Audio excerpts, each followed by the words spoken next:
والصلاة والسلام على رسول الله أما بعد فأعوذ بالله السميع العليم من الشيطان الرجيم من همزه ونفخه ونفثه بسم الله الرحمن الرحيم. وقال البخاري رحمه الله تعالى: باب العلم قبل القول والعمل. والدليل قوله تعالى: فاعلم أنه لا إله إلا الله واستغفر لذنبك. فبدأ بالعلم قبل القول والعمل. شیخ الاسلام محمد ابن عبد الوہاب رحمہ اللہ فرماتے ہیں، امام بخاری رحمہ اللہ نے فرمایا، باب العلم قبل القول والعمل، اس بات کا بیان کہ گفتگو کرنے سے پہلے، عمل کرنے سے پہلے علم ہونا ضروری ہے۔ اور اس کی دلیل کیا ہے کہ اللہ تعالیٰ نے فرمایا: فَاعْلَمْ أَنَّهُ لَا إِلَٰهَ إِلَّا اللَّهُ وَاسْتَغْفِرْ لِذَنبِكَ، آپ جان لیجئے، علم حاصل کر لیجئے کہ اللہ کے علاوہ کوئی معبود برحق نہیں ہے، اور اپنے گناہوں کی معافی مانگیے، بخشش مانگیے۔ چنانچہ اللہ تعالیٰ نے اس آیت میں علم سے آغاز کیا، گفتگو اور عمل سے پہلے۔ دیکھیے، اللہ سبحانہ و تعالیٰ نے سب سے پہلے جو حکم دیا اس آیت کے اندر، جو ترتیب کے لحاظ سے، وہ تھا فعلم، آپ جان لیجئے، پہچان لیجئے، علم حاصل کیجئے۔ اس کے بعد جو آپ نے شہادت دینی ہے اس کا تذکرہ کیا، یعنی کہ جو قول ہے وہ کیا ہے؟ لا الہ الا اللہ۔ یہ قول ہوتا ہے نا، کسی کا بھی کوئی شہادت ہوتی ہے، اس کی زبان کے الفاظ ہوتے ہیں، ان زبان کے الفاظ سے پہلے آپ کو علم کی ضرورت ہے، پھر اس کے بعد آپ زبان سے وہ الفاظ ادا کریں گے تو وہ فائدہ دیں گے۔ اور پھر فرمایا کہ وَاسْتَغْفِرْ لِذَنبِكَ، اپنے گناہوں کی بخشش مانگیے۔ یہ تیسرا کام ہے، یہ عمل ہے۔ قول سے بھی پہلے اور پھر عمل سے بھی پہلے اللہ سبحانہ و تعالیٰ نے جو حکم دیا وہ علم کا حکم ہے۔ تو اس بات پر ہم کافی تفصیل سے ذکر کر رہے ہیں کہ علم امام ہے اور عمل اس کا مقتدی ہے۔ علم قائد ہے اور عمل اس کا سپاہی ہے۔ امام ابن جوزی رحمہ اللہ نے فرمایا کہ اگر عمل یا قول وہ علم کے بغیر ہوگا تو جتنی اس نے عمل نے اصلاح کرنی ہے، جتنا آپ کو فائدہ دینا ہے، اس سے زیادہ آپ کو نقصان دے گا۔ اگر گفتگو کر رہے ہیں آپ اور علم کے بغیر کر رہے ہیں، خاص طور پہ امام ابن جوزی رحمہ اللہ نے ذکر کیا کہ اگر آپ دعوت دین کا کام کر رہے ہیں اور علم کے بغیر ہے، آپ کے پاس اس کا بنیادی اور اصولی علم نہیں ہے، تو پھر آپ جتنا فساد مچائیں گے اس سے بہت کم آپ اصلاح کریں گے۔ جتنی آپ تباہی مچائیں گے اس سے بہت کم آپ اس کو درست کر سکیں گے، اس لیے کہ اس سے پہلے آپ کے پاس علم ہی نہیں۔ ایک آدمی کو اتنا پتہ ہی نہیں ہے کہ میں نے لوگوں کو دعوت دینی کس چیز کی ہے، تو پھر کیا ہوتا ہے؟ وہ غلط چیز کی دعوت دیتا ہے۔ اس بات کا خیال رکھنا چاہیے۔ پھر شیخ الاسلام محمد ابن عبد الوہاب رحمہ اللہ نے فرمایا: اعلم رحمک اللہ، اللہ تعالیٰ آپ کے اوپر اپنی مہربانیاں فرمائے، یہ جان لیں، انہ یجب علی کل مسلم و مسلمۃ تعلم ثلاث هذه المسائل والعمل بہن، کہ ہر مسلمان مرد اور مسلمان عورت کے اوپر 3 مسئلے سیکھنا واجب ہے اور ان کے اوپر عمل کرنا واجب ہے۔ 3 چیزوں کا شیخ الاسلام محمد ابن عبد الوہاب نے تذکرہ کیا جو ہر آدمی کے لیے ضروری ہے، یعنی یہ ضروریات دین ہوتا ہے۔ اس میں کوئی یہ نہیں کہہ سکتا کہ مجھے تو علم نہیں تھا جی، مجھے تو کسی نے بتایا نہیں تھا۔ چونکہ آپ دین پر عمل کرنے والے ہیں، دین پر عمل کرنے کے لیے ضروری ہے کہ اس طرح کی 3 چیزیں، یہ جو بنیادی چیزیں ہیں، وہ آپ کے پاس اس کا علم ہونا چاہیے۔ ان میں سے پہلی چیز جو شیخ الاسلام نے محمد بن عبد الوہاب نے ذکر کی وہ ہے توحید ربوبیت، آپ کو پیدا کس نے کیا، آپ کے اوپر حکم کس کا چلتا ہے، خالق کون ہے آپ کا، سب سے پہلی چیز یہ آپ کو ذکر کی۔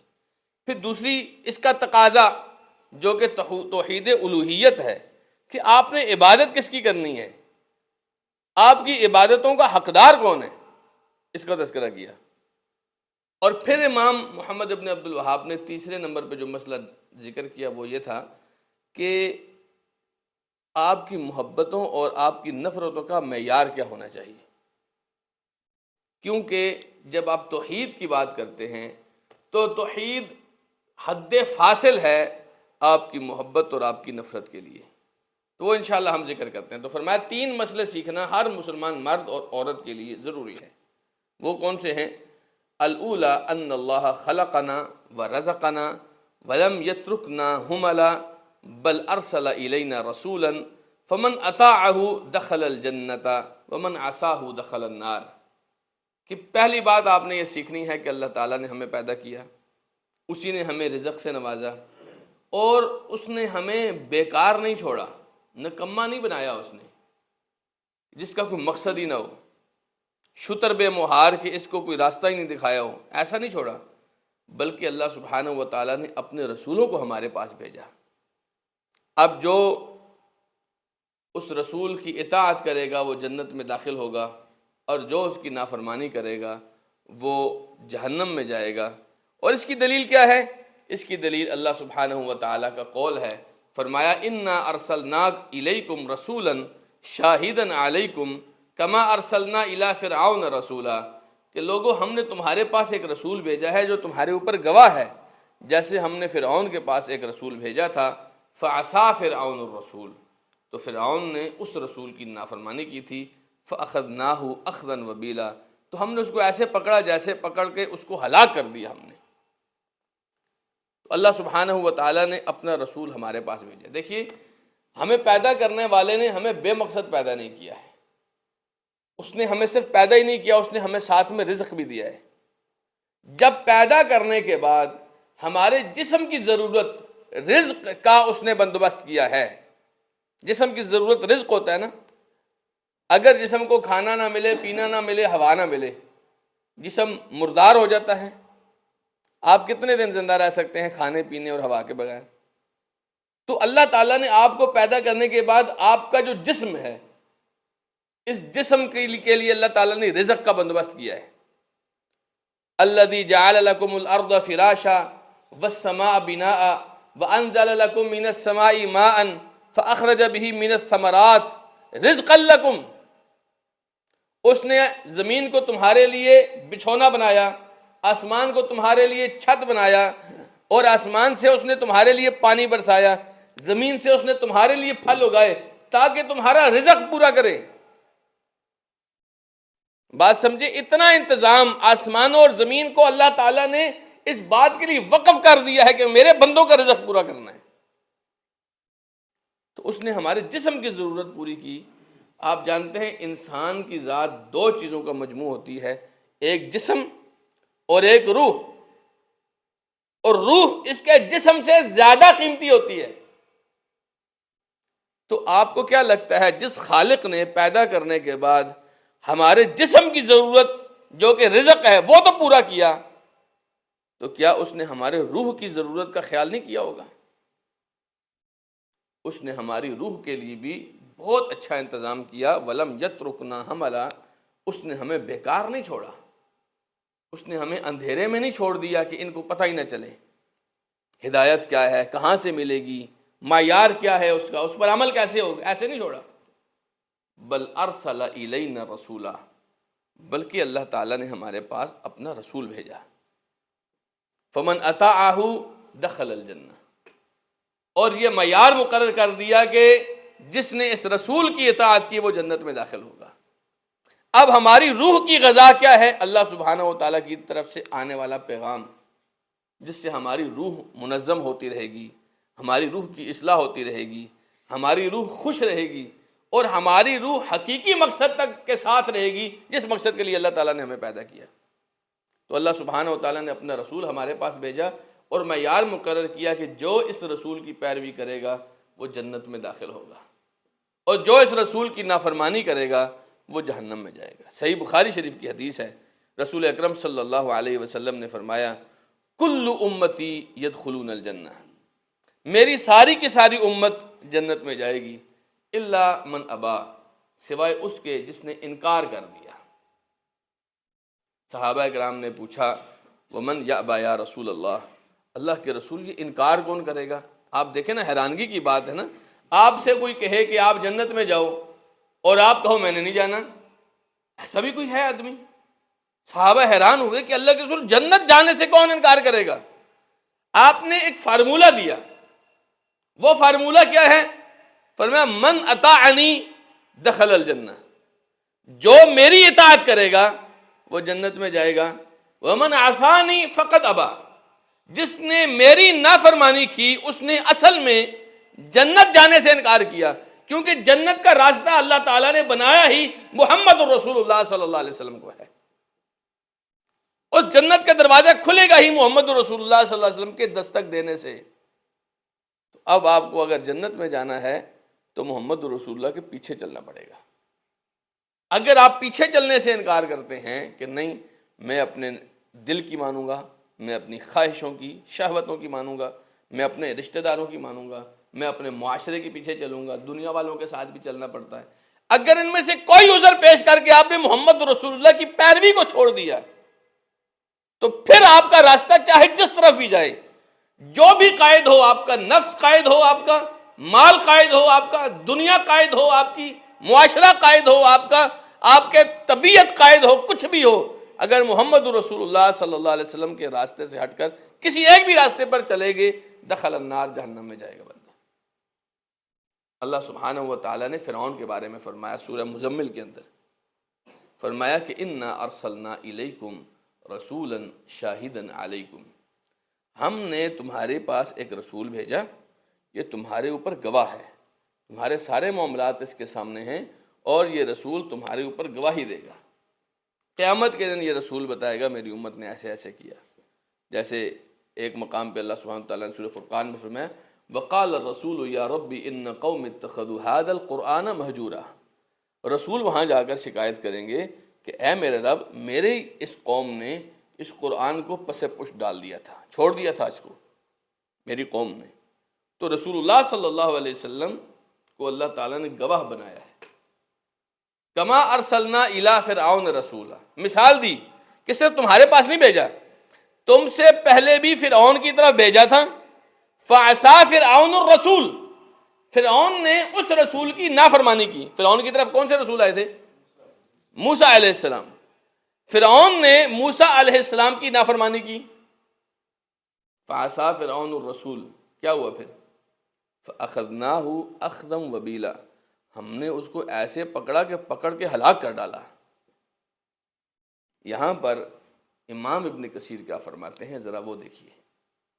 امام ابن کثیر رحمہ اللہ فرماتے ہیں وَأَنْتُمْ أَوْلَى بِالْهَلَاكِ وَالدِّمَارِ إِن كَذَبْتُمْ رَسُولَكُمْ، تم لوگ یعنی ایمان والے مسلمان لوگ، محمد رسول اللہ کی امت کے لوگ، ہلاکت اور بربادی کے زیادہ حقدار ہیں اگر تم اپنے رسول کو جھٹلا دو گے۔ کیوں؟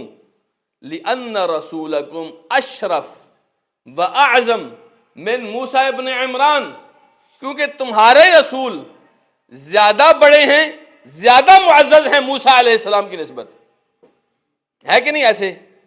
ہمارے رسول زیادہ افضل ہیں نا موسیٰ علیہ السلام کی نسبت، ہمارے رسول کا مرتبہ اور مقام موسیٰ علیہ السلام سے زیادہ ہے نا۔ فرعون کو کیوں برباد کیا؟ فرعون نے اپنے رسول کو جھٹلایا، نافرمانی کی نا، لیکن ہمارے رسول تو اس سے بھی زیادہ افضل ہیں۔ اگر ہم اتنے افضل رسول کو جھٹلائیں گے اور نافرمانی کریں گے تو پھر ہمارا کیا بنے گا؟ اس لیے امام ابن کثیر فرماتے ہیں آپ زیادہ حقدار ہوں گے ہلاکت اور بربادی کے اگر آپ نے اپنے رسول صلی اللہ علیہ وسلم کو جھٹلایا۔ تو یاد رکھیے اللہ تعالیٰ نے ہماری روح کی اصلاح کے لیے، اس کی غذا کے لیے آسمان سے وحی نازل کی ہے، کیونکہ فرمایا قل الروح من امر ربی، ان سے کہو روح میرے رب کا حکم ہے۔ علماء کہتے ہیں چونکہ روح اللہ تعالیٰ نے اپنے پاس سے بھیجی ہے نا، ہے جی، پھر اس کی غذا بھی اللہ تعالیٰ نے اپنے پاس سے بھیجی ہے۔ آدم علیہ السلام کا جسم مٹی سے بنایا نا، اس کی غذا کا انتظام کہاں سے کیا؟ مٹی سے کیا. اور روح کو اللہ تعالیٰ نے اپنے پاس سے بھیجا، اس کی نسبت اپنی طرف کی، تو اس کی غذا بھی اللہ سبحانہ و تعالیٰ نے اپنے پاس سے بھیجی. وَاتَّبِعُوا مَا أُنزِلَ إِلَيْكُم مِّن رَّبِّكُم، جو تمہارے طرف، تمہارے رب کی طرف سے آ رہا ہے نا، اس کی اتباع کرو. اگر ہم کریں گے ہماری روح بھی خوش رہے گی، ہمارا جسم بھی ٹھیک رہے گا. اگر ہم نہیں کریں گے ہمارا جسم تو شاید دنیا والوں کے سامنے ٹھیک رہے، جیسے منافقوں کے بارے میں فرمایا اذا رأیتہم حسبتہم، جب تم ان کو دیکھو گے تمہیں لگے گا کہ بہت بڑے مضبوط لکڑی کے تنے ہیں. وَإِذَا رَأَيْتَ تُعْجِبُكَ أَجْسَامُهُمْ، جب تم انہیں دیکھو گے تو ان کے جسم تمہیں بڑے اچھے خوشنما لگیں گے، لیکن روح ان کی بیکار تھی. اتنے مضبوط جسم ہونے کے باوجود بھی، بلکہ کلمہ ظاہری طور پر پڑھنے کے باوجود بھی اندر سے کھوکھلے تھے، ان کی روح بیکار تھی. اس لیے فرمایا ان المنافقین فی الدرک الاسفل من النار، یہ جہنم کے سب سے نچلے گڑھے کے اندر ہوں گے. روح خراب تھی ان کی. تو اپنی اس روح کی اصلاح کے لیے بہت ضروری ہے محمد رسول اللہ صلی اللہ علیہ وسلم کو بار بار دیکھا جائے، ہر قدم پہ اللہ کے رسول صلی اللہ علیہ وسلم کی اتباع کی جائے. اب اس میں روح کے درجات ہوں گے. جو آدمی جتنا رسول اللہ کا مطیع اور فرما بردار ہوگا اس کی روح اتنی زیادہ بہتر ہوگی، اور جس نے یہاں پر اپنی روح کو زیادہ بہتر رکھا وہ قیامت کے دن درجات کے حساب سے رسول اللہ صلی اللہ علیہ وسلم کے زیادہ قریب ہوگا. جانتے ہیں رسول اللہ صلی اللہ علیہ وسلم کو جنت میں سب سے اعلیٰ مقام ملے گا. نبی علیہ السلام نے فرمایا وسیلہ جنت میں ایک مقام ہے اور وہ صرف ایک بندے کو ملے گا، اور مجھے اللہ سے امید ہے کہ مجھے ملے گا. جنت میں سب سے بہتر اور اعلیٰ مقام کیا ہے؟ الوسیلہ. اب وہاں پر رسول اللہ صلی اللہ علیہ وسلم ہوں گے، اور رسول اکرم صلی اللہ علیہ وسلم کے قریب قریب وہ لوگ ہوں گے جو زیادہ رسول اللہ صلی اللہ علیہ وسلم کی پیروی کرتے تھے. اور جتنا آپ زیادہ رسول اللہ صلی اللہ علیہ وسلم کی پیروی کریں گے آپ کی روح اتنی طیب ہوگی، اور اتنی اللہ کے رسول کی قیامت کے دن بھی قربت حاصل ہوگی، جنت میں اتنا اعلیٰ مقام بھی ملے گا. تو معیار ہیں، میزان ہیں. امام سفیان ابن عیینہ فرماتے تھے کہ محمد رسول اللہ هو المیزان الاکبر، محمد کریم صلی اللہ علیہ وسلم یہ میزان اکبر ہیں. سب سے بڑا ترازو جو آپ کی روح کا وزن کرے گا وہ محمد رسول اللہ کی اطاعت اور فرما برداری ہے. اللہ تعالی ہمیں اپنے پیارے پیغمبر صلی اللہ علیہ وسلم کا مطیع اور فرما بردار بنائے. جس طرح مالک الملک نے ہمارے جسم کے لیے دنیا بھر کے خزانے جمع کر دیے ہیں، رب کریم ہماری روح کو بھی توفیق دے کہ محمد رسول اللہ صلی اللہ علیہ وسلم کی طرف سے آنے والے خزانوں کو سمیٹے. جزاکم اللہ خیرا، وآخر دعوانا ان الحمد للہ رب العالمین.